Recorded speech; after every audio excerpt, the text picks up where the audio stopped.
Marco Bin, 25 anni e pilota di linea di Godega. Com'è nata la passione di volare? Allora, la passione è nata fin da quando ero piccolo, che sono nato in Germania, appunto vivendo in una zona vicina a Francoforte. Dalla mattina alla sera si vedevano gli aerei passare sopra la testa, insomma, fin da piccolo. E da lì è nata sempre la curiosità e la passione per gli aerei. E i miei genitori mi supportavano all'epoca che nel tempo libero ogni tanto mi portavano appunto negli aeroporti a vedere gli aerei e quant'altro e fin da lì insomma ho deciso di intraprendere questa strada. È stata tra l'altro l'unica strada che ho scelto, cioè non ho mai avuto altri ripensamenti e da lì è nato tutto un percorso che dopo le scuole medie appunto ho iniziato un istituto aeronautico a Udine e da lì si comincia con l'infarinatura per poi appunto conseguire le licenze da pilota privato e poi finite le superiori fare il corso della TPL, che è la licenza per pilota di linea con i brevetti commerciali e strumentali. È stato un percorso così naturale, molto sudato, ma insomma che mi ha portato alla fine ad avere le licenze e iniziare a lavorare come pilota. Infatti 3 anni fa è arrivato il grande salto. Che emozione è stata? Beh, decisamente una grandissima emozione, insomma, non è facile pensare che insomma a 22 anni si sia già ai comandi di un aereo di linea con 180-190 persone a bordo e insomma una grande responsabilità, un sogno che comunque si avvera dopo un percorso molto difficile, con molte difficoltà e molto studio e appunto dopo vari sacrifici che sicuramente sono stati molto pesanti, la soddisfazione è qualcosa che non si riesce a descrivere a parole, è un brivido che insomma ci si ricorderà sicuramente per tutta la vita. Ecco, che emozione è stata fare il primo volo con la tua compagnia?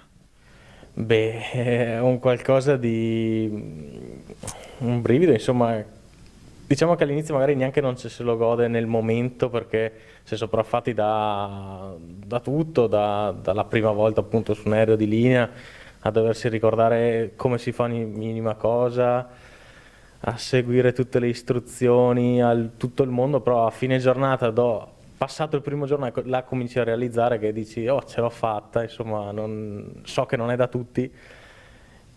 E è una bellissima, insomma, soddisfazione perché, insomma, non so neanche io come, non so neanche io come dirlo, è molto impegnativo, ecco, il contesto con i colleghi che, insomma, pretendono serietà, professionalità e, insomma, raggiungere questo standard è un bel impegno.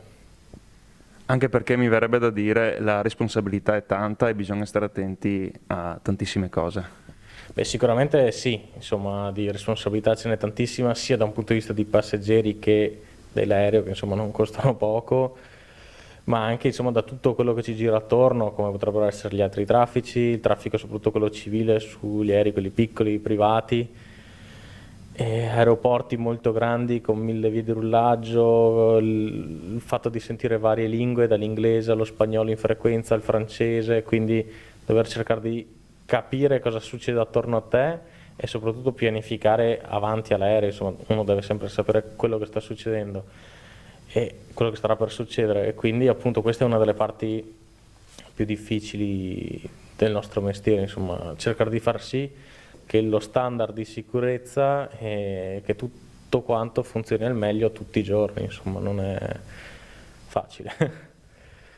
E appunto una curiosità, com'è strutturata la vita di un pilota? Voi viaggiate molto e questa può essere magari una curiosità. Com'è strutturata la vostra vita lavorativa? Allora, nel nostro caso abbiamo bei turni di lavoro perché abbiamo 5 giorni di lavoro, poi 4 giorni di riposo. 5 giorni li si fa con i turni di mattina, quindi una sveglia molto presto, attorno alle 4, 4 e mezza, dipende dalla giornata, che finisce poi nel tardo pomeriggio di solito. E invece dopo i 4 giorni di riposo si fanno altri 5 giorni di lavoro, però opposti, cioè con i turni alla sera. Si parte attorno alle 2-3 di pomeriggio e si finisce verso mezzanotte. Durante un turno classico, che sia di mattina o di pomeriggio, si fanno di solito 4 settori, andata e ritorno, andata e ritorno. Si cerca di ottimizzare nel nostro caso il tempo, perché si cerca di stare sempre più tempo possibile in volo, che insomma è quello che vuole la compagnia. Quindi si atterra, si scaricano i passeggeri, si caricano carburante, si riparte molto veloci. Ovviamente questo può variare appunto a seconda delle giornate, che possono essere magari voli corti, se no magari capita la giornata che hai solo due settori, che magari si fanno voli da 3-4 ore e appunto per un discorso di legge che uno non può fare 16 ore in aereo, anche noi abbiamo delle limitazioni e appunto si rientra di solito dopo 10 ore di volo, di lavoro a casa, insomma. Il vostro settore adesso, come tantissimi altri settori, si trova in una situazione molto difficile. Ecco, in che condizioni vi trovate al momento? Sicuramente è una situazione molto complicata che ogni compagnia gestisce appunto a proprio modo.